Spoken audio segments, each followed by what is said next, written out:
Por que o CACP rejeita Ellen White, mas tolera Vinícius Iracete?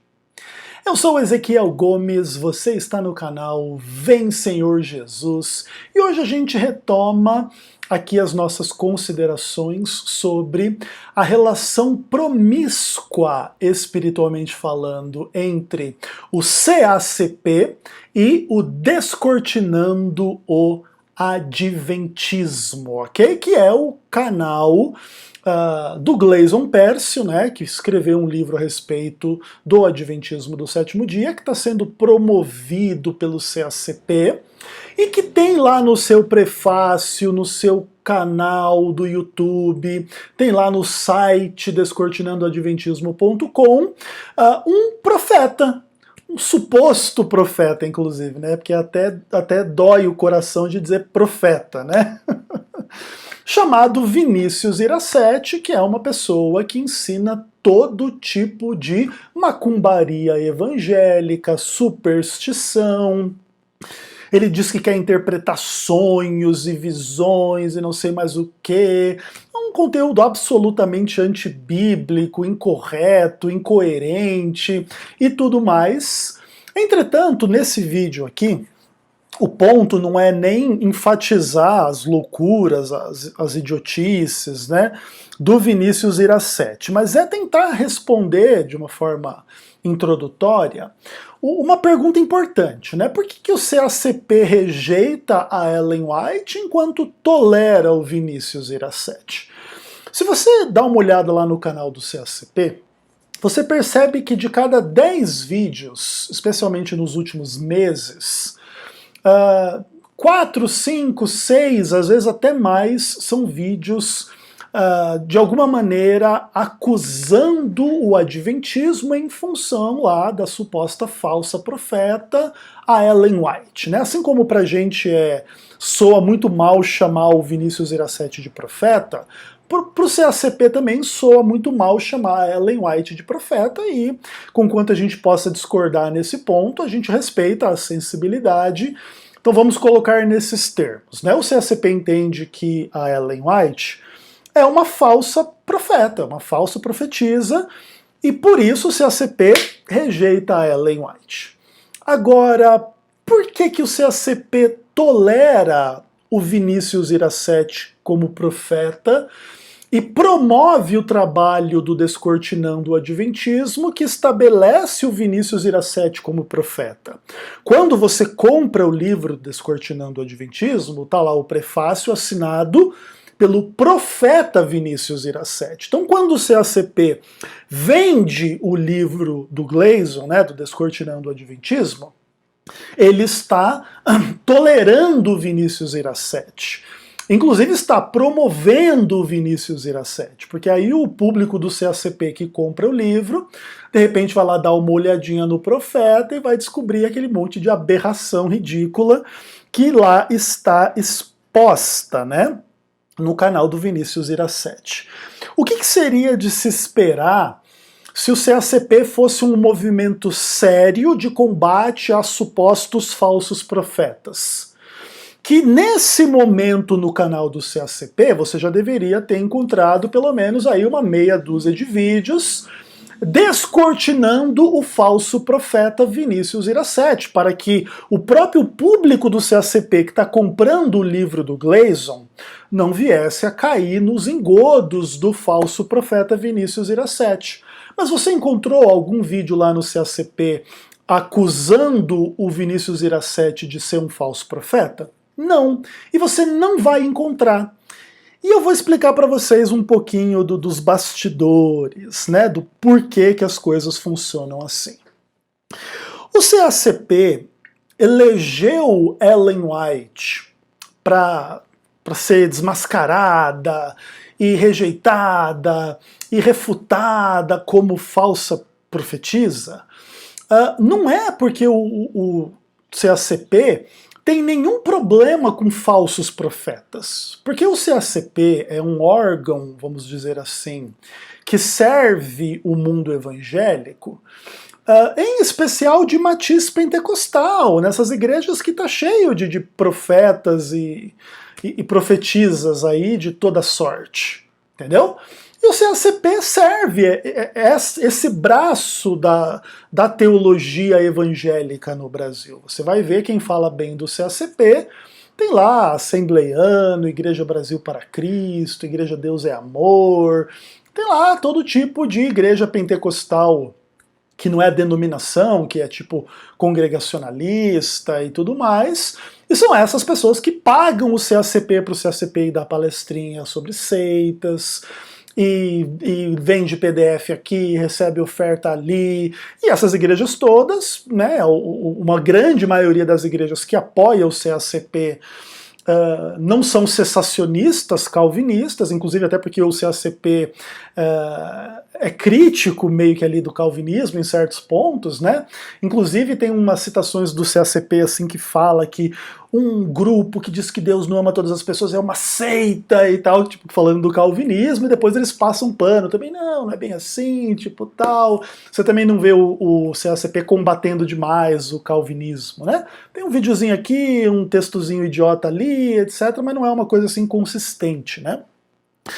E então, por causa disso, o CACP e o calvinismo assim, não são muito inimigos, mas também não são muito amigos. Então a maioria do público servido pelo CACP não é cessacionista, crê nos dons espirituais, e dentre eles o dom profético, e tá cheio de profetinhas e profetizazinhas aí nessas igrejas, e o CACP cala a boquinha e recebe a oferta, e vai lá na igrejinha dar palestrinha sobre adventismo, sobre essas coisas todas aí. Ou seja, o que já se estabelece aqui é que o CACP não tem problema nenhum com essa ideia de que existem profetas e tal, e não tem coragem, inclusive, de fazer uma campanha real contra a ideia dos dons espirituais e da profecia, porque ia perder grande parte do seu próprio público, né?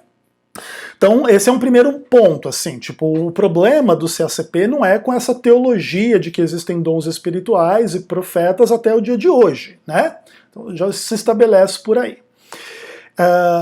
Então, tipo, qual é o problema do CACP? Porque a impressão que passa às vezes quando você vê a enorme quantidade de vídeos contra Ellen White no CACP é que realmente eles levantam essa bandeira assim de desmascarar os falsos profetas, né? De vez em quando tem um pouco de vídeo assim sobre Mormon, né? Sobre a testemunha de Jeová, e aí quando falam um pouco dessas coisas, eles querem falar lá do Joseph Smith, dos profetas mormons, então tipo, eles querem passar essa impressão que eles são contra os falsos profetas, mas eles não tocam nos falsos profetas do grupo que apoia eles, né? E aí você vai entender um pouco melhor por que ele tolera um Vinícius Iracete, que é obviamente um falso profeta, e ele rejeita a Ellen White, etc, etc, etc. Bom, a principal razão para que isso seja assim não tem nada a ver com a teologia dos dons espirituais e do dom de profecia. Tem que ver com um fenômeno bem mais simples de ser entendido. A Ellen White, independentemente inclusive de ser vista como profetisa ou não, ela é uma pessoa que tem algumas bandeiras teológicas atreladas à sua vida, ao seu ministério. Então, né, a gente poderia pegar a Bíblia e abrir a Bíblia, por exemplo, aqui em Êxodo capítulo 20, e a gente poderia ler algo do tipo assim: lembra-te do dia de sábado para o santificar. E tem bastante evangélico que poderia ouvir o que eu estou falando, tipo assim, né, vamos abrir a Bíblia aqui na guarda do sábado, e dizer aqui que o Ezequiel é um cara que tem a mente cativa pela falsa profetisa Ellen White. Mas espera aí. Essa bandeira aqui da guarda do sábado é uma bandeira da Ellen White? É difícil, né?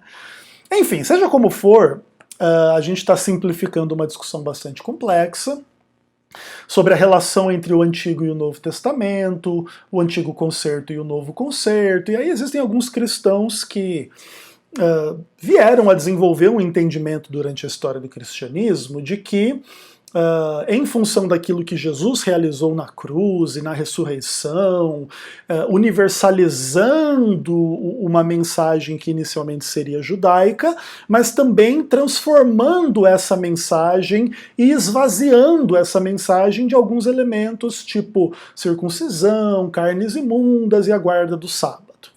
Então, basicamente, o cristianismo seria um judaísmo esvaziado dessas coisas. Então é um judaísmo que não guarda o sábado, é um judaísmo que não se circuncida, é um judaísmo que não faz diferença entre carnes limpas e imundas e coisas desse tipo. Basicamente essa é a questão.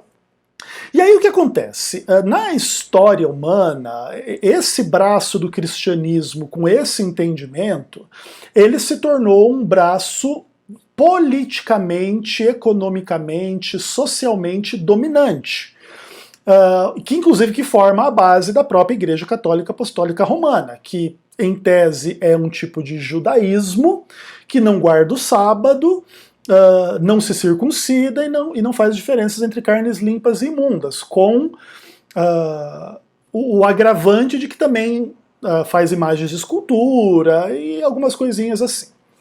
Aí, tipo, quando chega na Reforma Protestante, nesses pontos a respeito de circuncisão, não fazer diferença entre carnes limpas e imundas e a guarda do sábado, o protestantismo mantém o mesmo entendimento do catolicismo em vias gerais, inclusive em grande medida também dizendo que o domingo se tornou o sábado cristão e substituiu o sábado, e agora o domingo é o dia do Senhor, e as igrejas todas que seguem o CACP e dão dinheiro, e visualização, e compra PDF, dá oferta, e não sei o que, todas elas têm um pouco dessa ideia de que o domingo é o dia do Senhor e tal, é o dia do culto, é o dia de ir na igreja, é o dia de adorar a Deus, e o sábado, que Deus mandou não trabalhar e santificar, é um dia de trabalho normal, e etc, e etc, e etc. Então o que acontece? O adventismo ele não se resume à ideia da guarda do sábado, tem milhões de outras coisas, mas em grande medida, a maior bandeira adventista acaba sendo a guarda do sábado, conquanto nós da teologia adventista não concordamos com isso. Ou seja, na prática, a Igreja Adventista do Sétimo Dia é uma igreja que as pessoas pensam que a nossa missão no mundo é pregar a guarda do sábado. E não, a nossa missão no mundo é pregar o Evangelho, que dentre outras coisas inclui a guarda do sábado, né? Lembra lá do Evangelho eterno de Apocalipse 14, né? É o Evangelho da adoração daquele que fez o céu, a terra, o mar e as fontes das águas, ou seja, remetendo ao próprio mandamento do sábado, lá nos versos 6 e 7, e no verso 12 diz, aqui estão os que guardam os mandamentos de Deus. Né? Então no Evangelho Eterno não tem nenhuma contraposição em relação à mensagem da fidelidade à lei de Deus, aos mandamentos de Deus. Né? Então essa dicotomia também que se faz muitas vezes, de que o Evangelho é a graça e a lei é o Antigo Testamento que foi abolido ou que foi superado pela graça, está absolutamente equivocada à luz do Evangelho Eterno, né? Que é a adoração ao Deus da graça, ao Deus da criação, ao Deus que deu a sua lei, e obviamente a sua lei deve ser respeitada, né? Ou tem alguém que pensa diferente aí? Então o que acontece? Conquanto o adventismo não deva ser resumido na guarda do sábado, na prática ele acaba sendo resumido na guarda do sábado, e aí tem algumas implicações interessantes. Dentro da existência do cristianismo histórico, o cristianismo ele passa por alguns problemas assim para poder se estabelecer na sociedade, crescer na sociedade, enfrentar um monte de problemas assim. Então, tipo, a sociedade ela sempre foi e sempre vai ser mundana, né? Então é sexo desordenado, é droga, é bebida, é mentira, é devassidão, é assassinato, é um monte de pecado e problema e tudo mais, e o cristianismo vai abordar essa sociedade com a mensagem da cruz de Cristo, da salvação, do perdão e tudo mais, para tentar tirar essas pessoas dessas vidas aí desregradas, ateias, agnósticas, infiéis e falsas religiões e trazer pro, entre aspas, evangelho, entendeu? Só que é o seguinte, já é um desafio muito grande você fazer isso e trazer as pessoas para um ritmo de vida até mesmo considerado normal. Tipo, trabalhar de segunda a sábado ou de segunda a sexta, descansar no domingo, e esse é o ritmo de vida da maioria das pessoas, mesmo daqueles que não creem em Deus, não vai na igreja, etc. Porque a sociedade meio que, né, com o passar desse tempo histórico, já se organizou dessa forma. Então, tipo, você pegar um ateu que já descansa no domingo normalmente, agora convencer ele que Deus existe, o evangelho é a verdade, e ao invés de ele ficar na casa dele fazendo qualquer coisa ateia, no domingo ele ir para a igreja, você meio que muda menos a rotina, a vida dele, né? Então, tipo, é mais fácil você fazer isso. Agora, se você tiver que tirar o ateísmo do ateu e ainda fazer ele guardar o sábado, cara, aí já é um problema bem mais grave, assim, bem mais complexo, porque não é só você convencer ele de não ser um ateu mundano, sei lá das quantas, entendeu?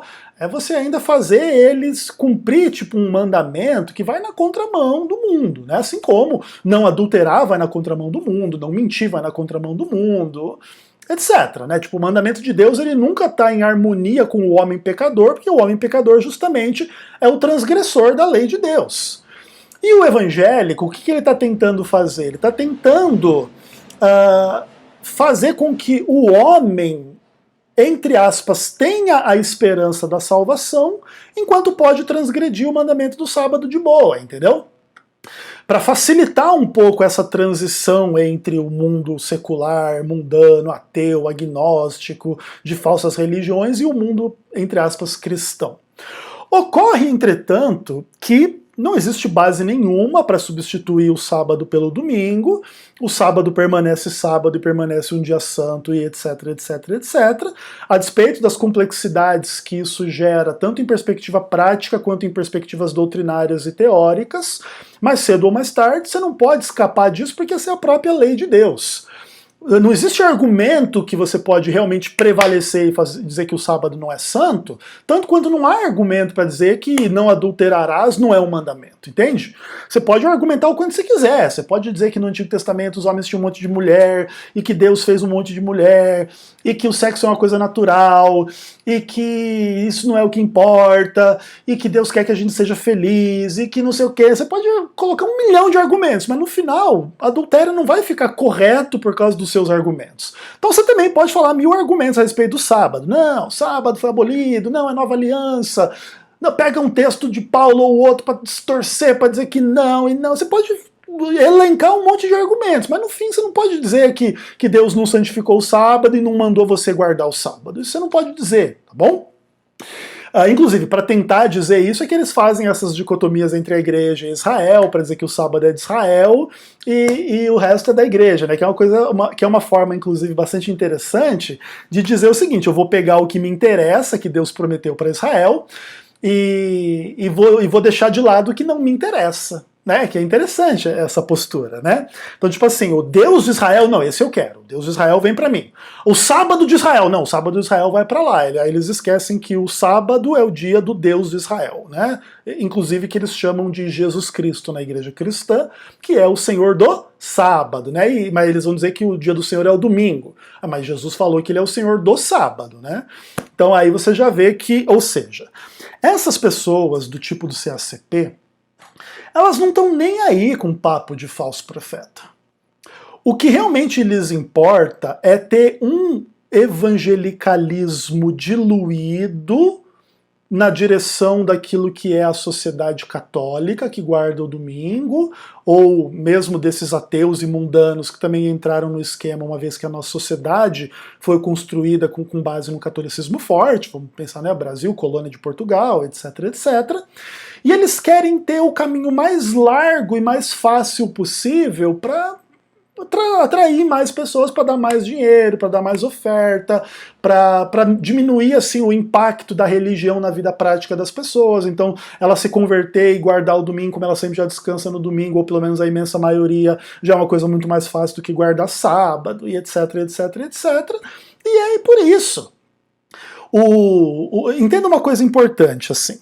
Se a Ellen White tivesse textos falando que você tem que tirar o sal grosso da sua casa, que a interpretação quando você sonha com água suja é XYZ, e não sei o que, tipo, todas as idiotices que o Vinícius Iracete fala. Se essas coisas estivessem nos escritos da Ellen White, você teria milhões de vídeos do CACP. Olha aqui o absurdo! Aí eles iam dizer assim que a vovó White, aquela maluca que prega contra o sal grosso, ia colocar risadinha, ia dar risada, ia zombar. A Ellen White ia ser conhecida como a profetisa do sal grosso. Mas como quem falou isso foi o Vinícius Iracete, que ajuda o CACP a enganar as pessoas, dizendo que o sábado não tem nada a ver, e você pode ser um evangélico salvo transgredindo o mandamento do sábado numa boa e etc. Aí eles passam pano, eles toleram, eles aceitam, eles não rejeitam, eles não acusam, eles não falam nada contra o falso profeta. Porque o CACP não está nem aí com essa conversa. O que eles querem é um evangelicalismo caminho largo. É a única coisa que lhes importa, né? Porque é o evangelicalismo no qual eles mesmos andam. Se o CACP tivesse que guardar o sábado para ser fiel a Deus e ir contra a maré, não faria, acabaria o CACP. Porque são pessoas indispostas a obedecer o mandamento de Deus, tanto quanto o adúltero é indisposto a obedecer o mandamento, o mentiroso é indisposto a obedecer o mandamento, o católico é indisposto a não adorar imagens de escultura, e etc, etc, etc. Esse é o espírito do anticristo, esse é o espírito da Babilônia, esse é o espírito do mundo, esse é o espírito do engano, e imaginem vocês, né? Esse é o espírito do CACP. Um abraço.